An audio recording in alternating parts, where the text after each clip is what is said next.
madaxweynaha cusub ee maamulka Jubbaland ayaa lagu wadaa in 22 bishan lagu doorto magaalada Kismaayo ee caasimadda ku meel gaarka ee maamulka Jubbaland sida ay shaaciyeen guddiga doorashooyinka xuduudaha maamulkaasi. Doorashada waxa uu taagan dhowr musharax uu ka mid yahay madaxweynaha waqtigiisu dhamaaday ee Jubbaland Axmed Maxamed Islaam Axmed Madoobe.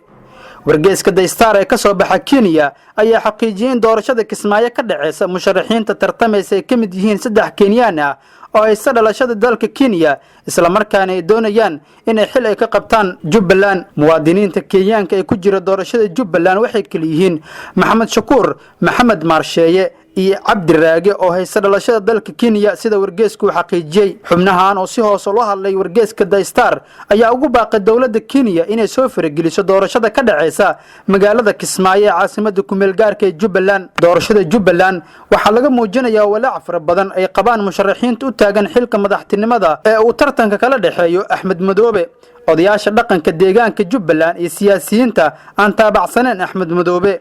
sidoo kale waxaa jira loolan u dhaxeeya dawladaha Kenya, Qatar iyo Ethiopia oo wata musharaxiin ay doonayaan inay ku soo baxaan doorashada ka dhaceysa magaalada Kismaayo.